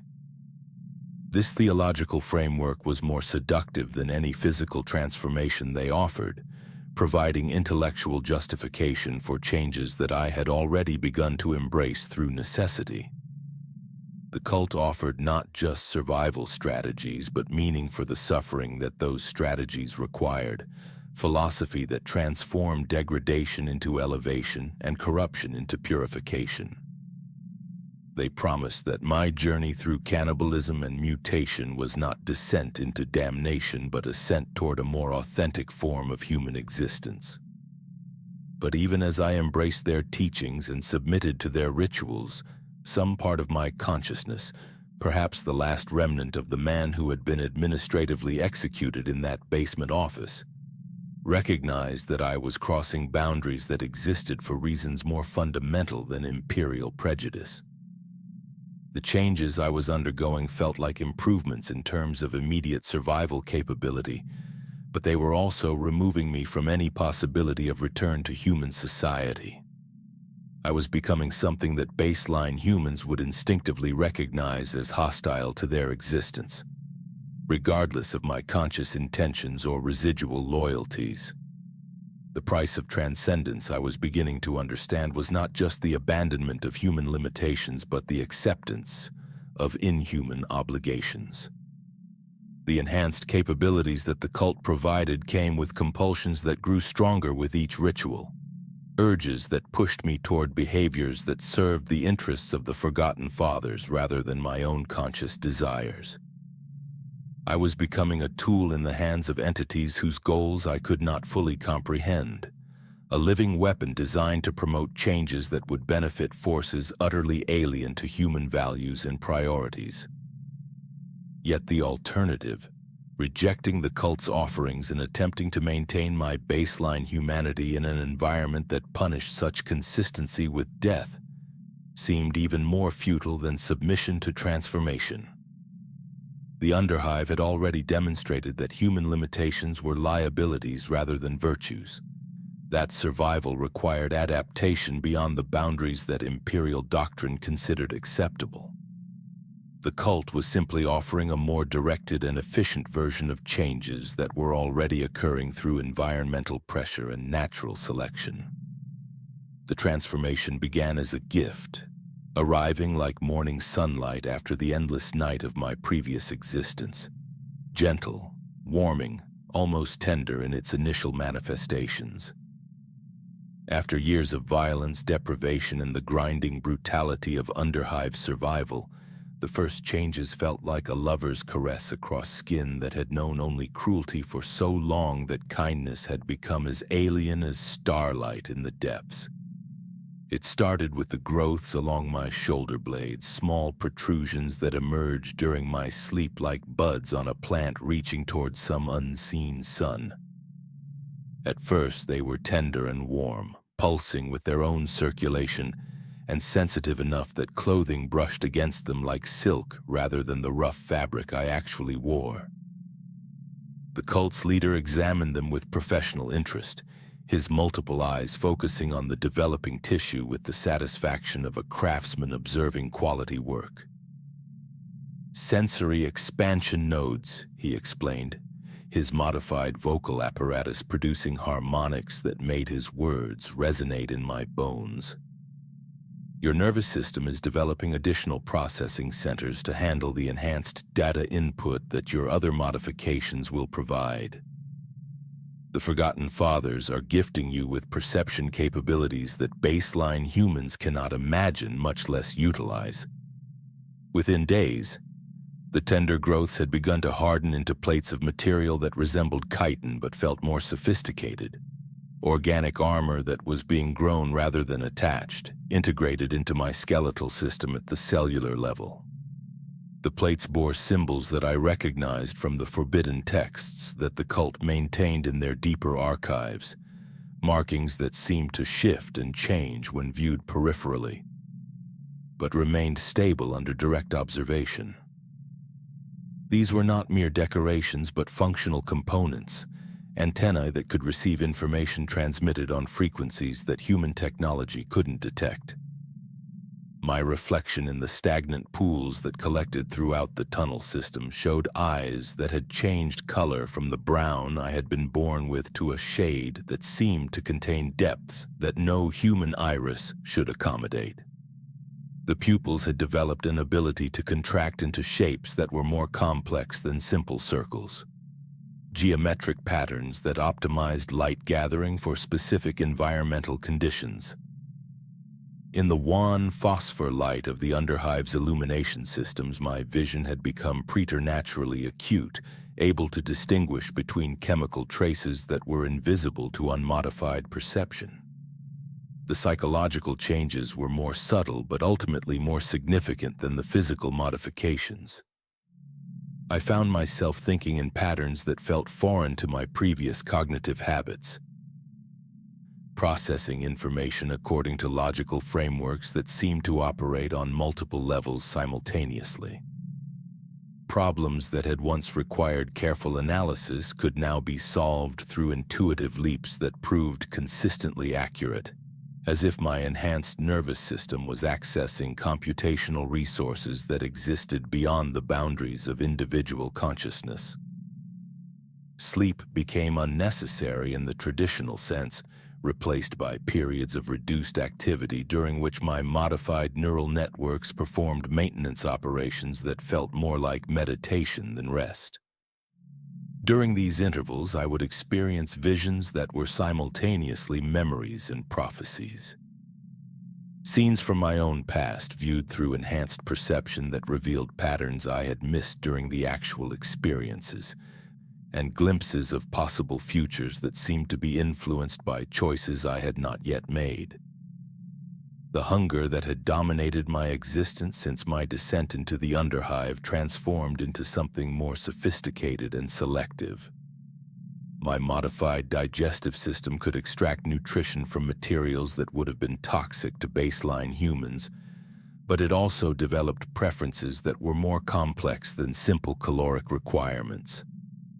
I craved substances that contained specific molecular structures rather than general nutrients, seeking out foods that would provide components for ongoing biological modifications rather than mere sustenance. The cult's other members observed my transformation with mixture of envy and satisfaction, their own changes having followed similar patterns but at different rates and with variations that reflected their individual genetic heritage and psychological characteristics.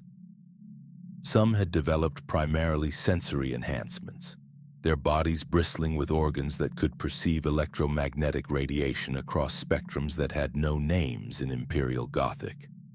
Others had focused on physical capabilities, their musculature restructured according to principles that prioritized function over appearance and strength over aesthetic appeal. But all of us shared certain common characteristics that marked us as belonging to the same evolutionary branch, followers of the same transformative path that led away from baseline humanity towards something that our previous existence couldn't have imagined. We could communicate through means that bypassed spoken language, sharing complex concepts through direct neural interface that made verbal conversation seem crude and inefficient. We could coordinate our actions with precision that resembled hive mind behavior but preserved individual consciousness and decision-making autonomy. The rituals that had initially seemed alien and disturbing became natural expressions of our modified nature, ceremonies that allowed us to interface directly with the information systems that the Forgotten Fathers had embedded throughout the Underhive's structure. These entities existed on temporal scales that made human lifespans seem like momentary flickers.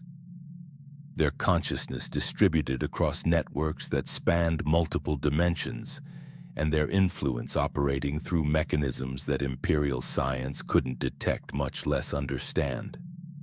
Through these connections, I began to perceive the true nature of the Underhive and its role in the larger systems that governed human civilization. What appeared to be chaotic decay from the perspective of baseline human observation was actually carefully orchestrated evolution, guided selection pressure that was designed to identify individuals capable of surviving the transformations that humanity would need to embrace if it hoped to persist in a universe that was fundamentally hostile to unmodified human existence. The gangs, the plagues, the resource scarcity, even the bureaucratic cruelty that had cast me into the depths. All of these were components of a testing mechanism that operated according to criteria that transcended individual human understanding. Those who survived long enough to encounter the cult had already demonstrated capabilities that marked them as suitable candidates for enhancement, while those who died during the selection process had simply revealed limitations that would have made them unsuitable for transformation regardless. This understanding brought with it a sense of purpose that I had not experienced since my descent began, the knowledge that my suffering had been meaningful rather than arbitrary, and that my survival had earned me a place in plans that extended far beyond the petty struggles of gang politics and resource competition. I was no longer a victim of circumstance, but a participant in evolutionary processes that would determine humanity's future development across timescales that measured progress in millennia rather than individual lifetimes. But this revelation also brought responsibilities that grew heavier with each enhancement I received, obligations that pushed me toward behaviors that my previous moral framework would have considered abhorrent. The entities that were guiding my transformation required services that could only be provided by individuals who had progressed sufficiently along the path of change. Tasks that involved spreading the influence of the Forgotten Fathers to populations that were not yet ready to understand the necessity of their own evolution. I found myself recruiting new candidates for the cult, identifying individuals whose survival strategies and psychological profiles suggested they might be capable of embracing transformation rather than fighting against it. This work required skills that my enhanced nervous system had developed specifically for the purpose. the ability to perceive psychological vulnerabilities that could be exploited for persuasive purposes, social manipulation capabilities that operated below the threshold of conscious awareness, and charismatic appeal that functioned through pheromone production and subliminal communication techniques. The people I recruited were not unwilling victims but desperate survivors who had already begun to adapt to Underhive conditions through methods that Imperial doctrine would have condemned as corruption. Gang members who had survived too many chemical exposures, flesh merchants who had consumed too much of their own merchandise, plague survivors whose immune systems had been permanently altered by their exposure to exotic pathogens, individuals who had already crossed lines that made them unsuitable for return to baseline human society. Each successful recruitment felt like a victory for evolutionary progress, another step toward the population threshold that would allow the Forgotten Fathers to begin the next phase of their plans for human development. But each new cultist was also evidence of my growing distance from anything that could be considered recognizably human. Proof that I was becoming an agent of forces that regarded individual human welfare as secondary to species-level optimization goals. The changes accelerated as my modifications reached critical mass, my enhanced systems beginning to interact with each other in ways that produced capabilities that were more than the sum of their individual components. I could perceive the emotional states of other humans through combinations of chemical detection and bioelectrical field analysis, read their intentions through micro-expression recognition that operated faster than conscious thought, and influence their behavior through communication techniques that bypassed rational analysis to appeal directly to their survival instincts. My body had become a living laboratory where competing biological systems tested different approaches to human enhancement, each modification representing experiments in adaptation that might prove useful for future generations of transformed humans. The chitin plates that protected my shoulders had spread across my torso, providing armor that was stronger than any material available to gang weaponsmiths, but flexible enough to allow full range of motion. The sensory organs that had developed around my eyes could process information across multiple spectrums simultaneously, creating composite images that revealed structural, chemical, and thermal properties of my environment in real time. But the most profound changes were occurring at levels that were invisible to external observation. Modifications to my genetic structure that would be passed on to any offspring I might produce, and alterations to my neural architecture that connected me to information networks that spanned the entire Underhive population. I was becoming part of a distributed intelligence system that used individual human consciousness as processing nodes in a computational matrix that existed to serve the goals of entities whose nature I could sense, but not fully comprehend. The recognition that I was losing individual agency in exchange for enhanced capabilities created cognitive dissonance that my modified psychology struggled to process. Part of me, perhaps the last remnant of the man who had descended into the Underhive with his prayer beads and naive faith in imperial justice, recognized that I was being consumed by forces that cared nothing for my personal welfare or survival. But another part, the aspect of my consciousness that had been shaped by years of transformation and enhancement, understood that individual agency was a luxury that humanity could no longer afford in a universe that demanded adaptation beyond the boundaries of baseline human possibility. I could feel my sanity fragmenting like glass under pressure, each crack revealing glimpses of cosmic truths that mortal minds were never meant to comprehend.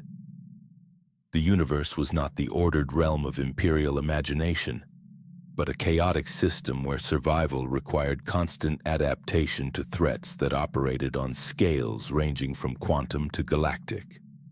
Humanity's current form was not the pinnacle of creation, but a temporary configuration that would need to be abandoned if the species hoped to persist beyond the next few millennia of evolutionary pressure. The Forgotten Fathers were not malevolent entities seeking to destroy humanity, but gardeners tending a crop that required careful cultivation to reach maturity. Their methods seemed cruel from the perspective of individual human experience, but they were necessary components of selection processes that would determine which aspects of human nature deserved preservation and which needed to be discarded as evolutionary dead ends. My transformation was not corruption but purification, the removal of limitations that had been appropriate for humanity's childhood but were becoming liabilities as the species faced challenges that required adult capabilities.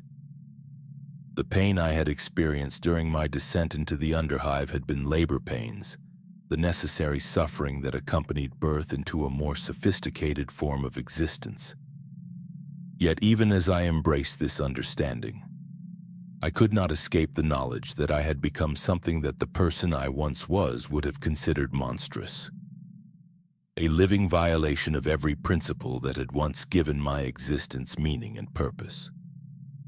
The prayer beads that I still carried had taken on new significance, not as instruments of worship, but as reminders of a moral framework that I had abandoned through necessity rather than choice.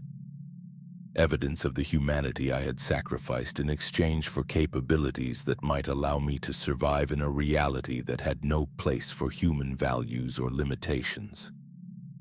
I was becoming a bridge between the human past and the post-human future. A translator capable of communicating with entities whose existence operated according to principles that baseline consciousness could not accommodate. But bridges exist to be crossed and then abandoned, and I was beginning to understand that my role in the Forgotten Fathers' plans was temporary, useful during the transition period but ultimately disposable once the transformation process reached completion. The knowledge that I was serving as a tool in the hands of beings whose goals transcended individual human welfare should have filled me with despair. But my modified psychology processed this information as liberation rather than enslavement. I was part of something larger than individual existence, a participant in evolutionary processes that would determine the future development of consciousness itself across timescales that made human history seem like a momentary fluctuation in deeper patterns of change and growth. I dwell now in chambers so deep that the very rock weeps tears of mineral corruption, surrounded by others who have shed their humanity like molted skin in service to truths that exist beyond the comfortable lies of imperial doctrine.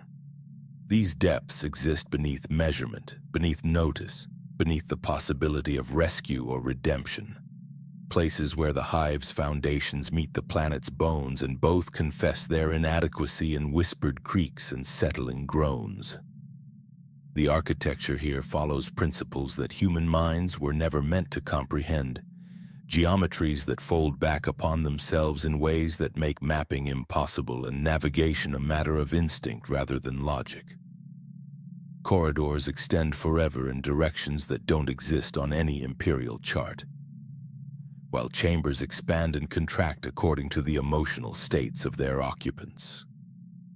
The walls themselves are alive with a mineral consciousness that has learned to feed on human suffering, growing stronger with each soul that descends into these forgotten depths.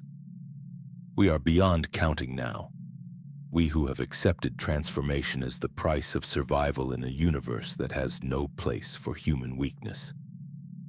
Our forms have diverged so far from baseline humanity that classification becomes meaningless. Some have embraced the flowing geometries of organic machinery, their flesh merged with the hive's systems until they have become living components of a greater mechanism. Others have developed along more abstract lines, while their consciousness expanding beyond the limitations of individual embodiment to become distributed across networks of shared awareness. I retain enough of my original form to serve as a translator between the transformed and the entities that guide our evolution. My enhanced nervous system functioning as an interface that allows communication between incompatible forms of consciousness. Through me, the Forgotten Fathers can deliver instructions to followers whose modifications have progressed beyond the ability to receive direct communication, while the deepest transformed among us can share their discoveries with those still climbing the ladder of change. The irony is not lost on me that I have become exactly what I once would have considered the most dangerous form of heretic, not someone who merely violates imperial doctrine, but someone who has succeeded in transcending the limitations that such doctrine was designed to preserve. I am living proof that human nature is not fixed, that the boundaries between species are arbitrary conveniences rather than absolute laws, and that evolution can be guided and accelerated through conscious choice rather than random environmental pressure. My former life feels like a half-remembered dream, a collection of experiences that happened to someone else in a different reality governed by rules that no longer apply. The man who had operated Press Station 97 for 20 years, who had saved his wages to purchase ceramic aquilas and copied prayer scrolls during his off-shifts, who had believed that loyalty and service would earn him a place in the Emperor's grace. That person had been necessary as a starting point, but his limitations had made him unsuitable for survival in environments that demanded adaptation beyond baseline human capabilities. The prayer beads that I still carry have become artifacts from an archaeological dig, evidence of a civilization that existed before the current epoch began. Their smooth surfaces, worn by generations of faithful hands, now serve as tactile reminders of how completely my understanding of reality has changed. I no longer pray to the Emperor for salvation or guidance, recognizing him as a transitional figure who had pointed humanity toward transcendence, but whose worship had become a barrier to further progress rather than a catalyst for continued growth. The others who share these depths with me have their own collections of sacred debris, fragments of lives that existed before transformation claimed them as servants of larger purposes. Gang colors that no longer correspond to territories that have been absorbed into the expanding network of enhanced consciousness. Family photographs of people whose genetic heritage has been distributed among offspring who bear no resemblance to their baseline ancestors. Identity papers issued by authorities whose jurisdiction ended where evolution began. We are the truly forgotten, not merely cast out from imperial society but erased from reality itself, existing in the spaces between what is acknowledged and what is denied. The administratum records that once tracked our existence have been purged or corrupted, our names removed from census data, our contributions to imperial productivity attributed to statistical errors rather than human achievement.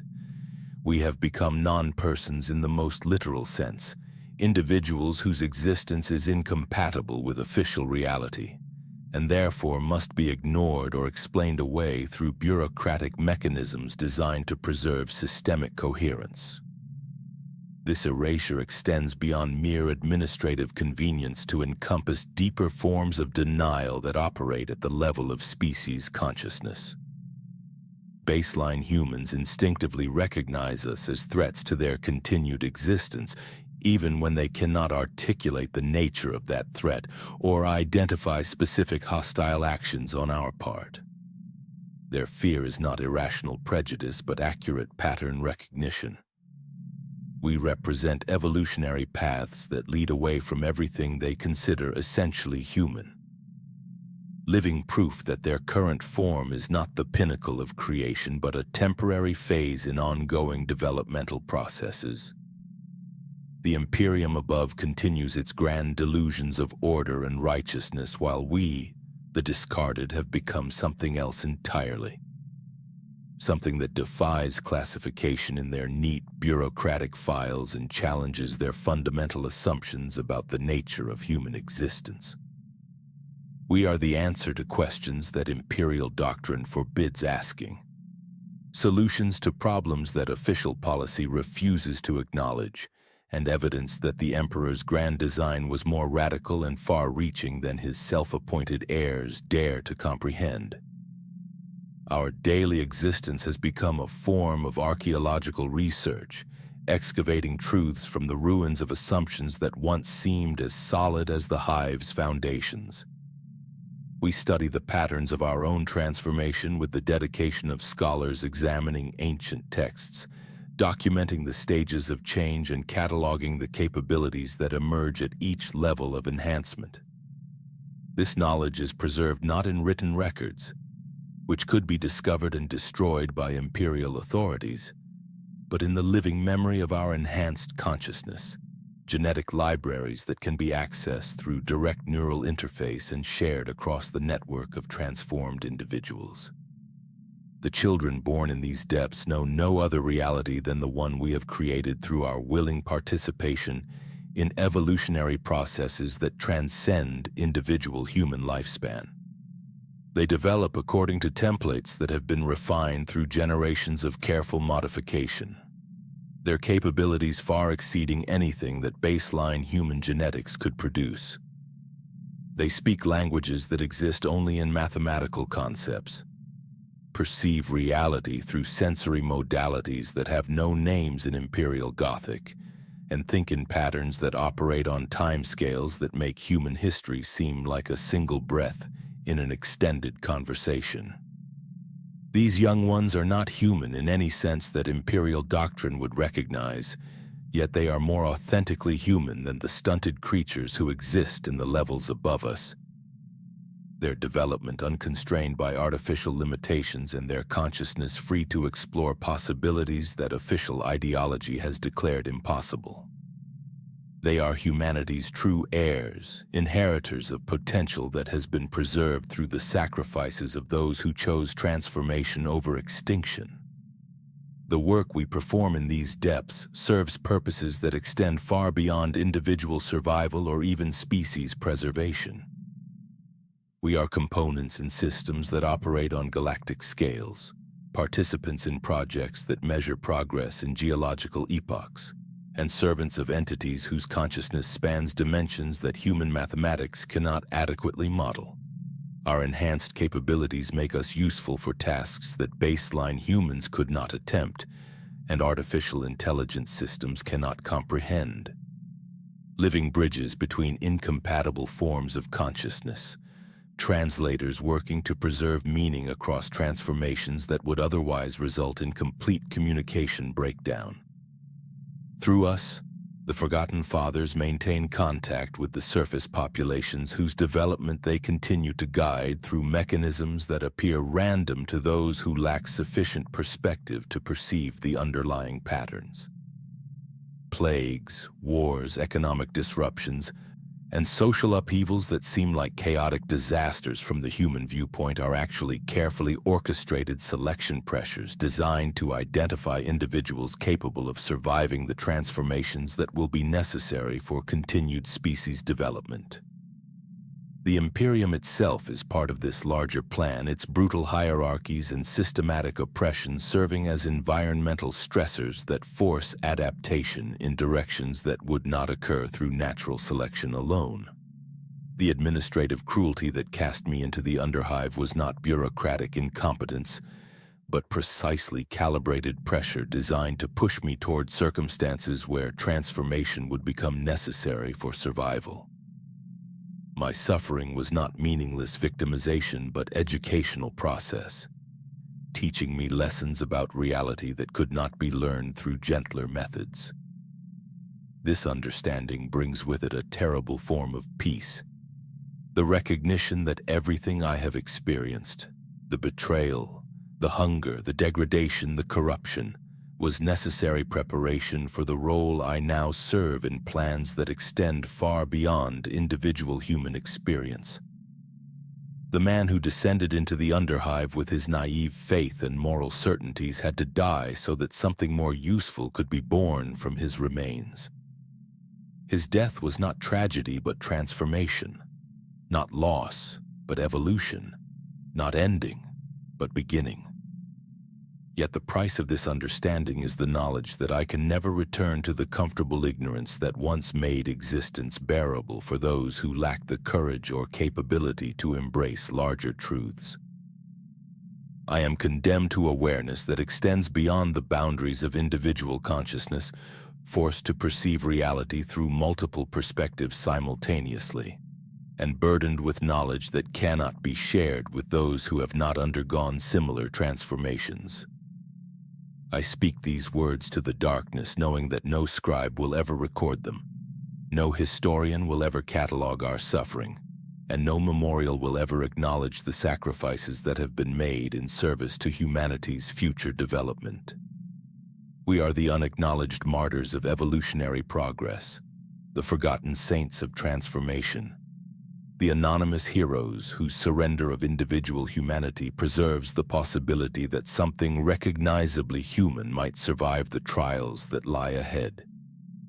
The darkness listens with the patience of geological time, absorbing our confessions and incorporating them into the mineral consciousness that spreads throughout the planet's crust like a vast neural network. Our words become part of the deep memory that records the true history of human development, preserved in crystal matrices that will survive long after the surface civilizations have collapsed and been rebuilt multiple times over.